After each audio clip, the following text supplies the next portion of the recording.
తెలంగాణ కోసం పోరాడారు, ప్రజల మన్ననలు అందుకున్నారు, 10 ఏళ్ల పాటు పాలించారు, చేయాల్సిన మార్పులకు శ్రీకారం చుట్టారు, చివరకు ఓటమి పాలయ్యారు. ప్రభుత్వం మారిన తర్వాత దాదాపు ఏడాదికి అదును చూసి పంజా విసిరేందుకు సిద్ధమయ్యారు.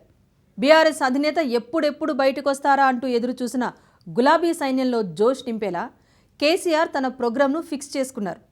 రంగం మీదకి వస్తున్నారు. స్థానిక ఎన్నికలే టార్గెట్గా కొత్త పర్ఫార్మెన్స్ చూపించేందుకు రెడీ అయ్యారు.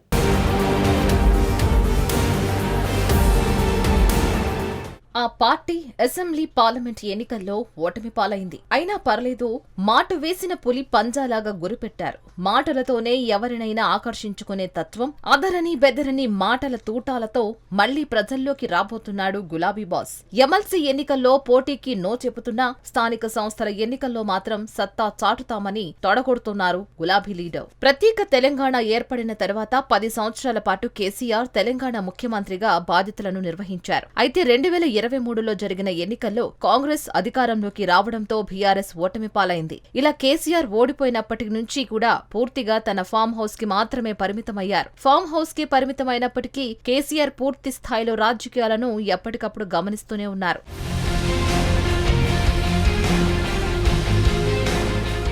అసెంబ్లీ, ఎంపీ ఎన్నికల్లో చేదు చవిచూసిన ప్రధాన ప్రతిపక్షం బీఆర్ఎస్ పార్టీ స్థానిక సంస్థల ఎన్నికలను సవాలుగా తీసుకుంది. ఇప్పటికే అసెంబ్లీ ఎన్నికల్లో పార్టీ ఓటమితో క్యాడర్ డీలాపడి అటు పార్లమెంటు ఎన్నికల్లో గులాబీ పార్టీ అడ్రస్ గల్లంతయ్యింది. ఇప్పుడు జరిగే పట్టభద్రుల, టీచర్స్ ఎమ్మెల్సీ ఎన్నికలకు దూరంగా ఉంటోంది. దీంతో స్థానిక ఎన్నికల సమరం బీఆర్ఎస్ పార్టీకి కీలకంగా మారింది. అయితే పంచాయతీ సమరంలో మాత్రం తమ సత్తా చాటుతాము అనే ధీమాను గులాబీ అధిష్టానం వ్యక్తం చేస్తోంది.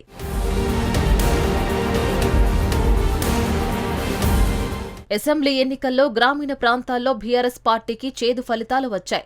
లోకల్ భారీగానే మద్దతు ఉన్నప్పటికీ రూరల్ ఓటర్లు తీర్పుతో తమకు అధికారం దూరం అయిందని గులాబీ పార్టీ అగ్రనేతలు బహిరంగంగానే కామెంట్స్ చేస్తున్నారు. పార్లమెంటు ఎన్నికల్లోనూ అవే ఫలితాలు రిపీట్ అయ్యాయి. దీంతో గ్రామీణ ప్రాంతాల్లో పట్టు పెంచుకునేందుకు గులాబీ అధిష్టానం వ్యూహాలు రచిస్తోంది. అందులో భాగంగానే తమకు అవకాశం దొరికినప్పుడల్లా సందట్లో సడేమియాలా విమర్శలు గుప్పుతూనే ఉంది. ఇలా కాంగ్రెస్ సర్కార్ ఫెయిల్యూర్స్ ను ప్రజల్లోకి తీసుకువెళ్లేందుకు కారు పార్టీ తన ప్రయత్నాలు చేస్తోంది. స్థానిక సంస్థల ఎన్నికల్లో సత్తా చాటితే తమకు తిరుగు ఉండదు అనే ధీమా గులాబీ వర్గాల్లో బాగానే కనిపిస్తోంది.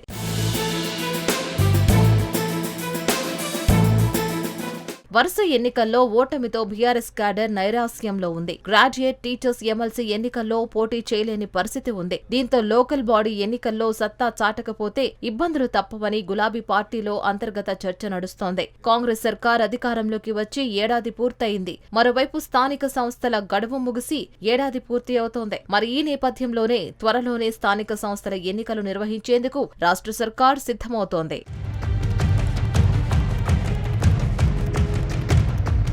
ఈ ఏడాది సమయాన్ని సద్వినియోగం చేసుకునే క్రమంలో అధికార పార్టీ తప్పిదాలను ఎండగట్టేందుకు సిద్ధపడుతూ ఇప్పుడు ప్రజలకు దగ్గర కావాలనే ఉద్దేశంతో గులాబీ నేతలు రంగంలోకి దిగుతున్నారు. అందుకనే కాంగ్రెస్ పార్టీని టార్గెట్ చేస్తూ లోకల్ బాడీ ఎన్నికల్లో ముందుకు వెళ్లాలని బీఆర్ఎస్ గట్టిగానే డిసైడ్ అయింది. బీసీలకు 42% రిజర్వేషన్లు ఇచ్చిన తర్వాత లోకల్ బాడీ ఎన్నికలు పెట్టాలని గులాబీ పార్టీ డిమాండ్ చేస్తోంది. లేదంటే ఉద్యమం తప్పదని అధికార కాంగ్రెస్ పార్టీని హెచ్చరిస్తోంది. అయితే బీఆర్ఎస్ విమర్శించడానికి అధికార పార్టీ ఇచ్చిన హామీలు నిలబెట్టుకోలేకపోవడం తమకు కలిసి వచ్చే అంశంగా భావిస్తున్నారు. రుణమాఫీ, రైతు భరోసా, రేషన్ కార్డులు, ఇందిరమ్మ ఇళ్లు లాంటి సంక్షేమ పథకాల అమలులో అధికార కాంగ్రెస్ పార్టీని బీఆర్ఎస్ టార్గెట్ చేస్తూ ప్రజల్లోకి తీసుకువెళ్లేందుకు ప్రతివ్యూహాలు రచిస్తోంది. కాంగ్రెస్ వైఫల్యాలే తమకు అద్భుతమైన అవకాశాలుగా భావిస్తున్నారు.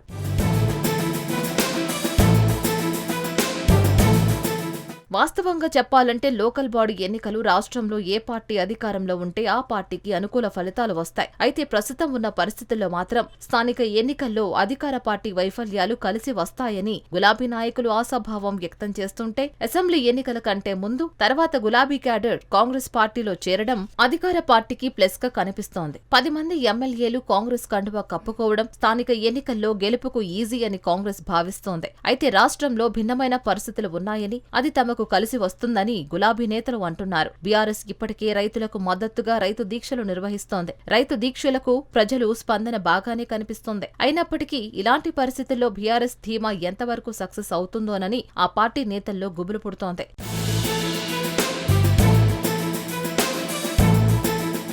మరో వారం రోజుల్లో తెలంగాణలో స్థానిక సంస్థల ఎన్నికల షెడ్యూల్ విడుదల కానుంది. దీంతో గులాబీ పార్టీ అస్త్రశస్త్రాలతో సిద్ధమవుతోంది. కాంగ్రెస్ పార్టీ అధికారంలోకి వచ్చినప్పటి నుంచి రాష్ట్రానికి జరిగిన నష్టాలను ప్రజల్లోకి తీసుకువెళ్లేందుకు కార్ పార్టీ వ్యూహాలు రచిస్తోంది.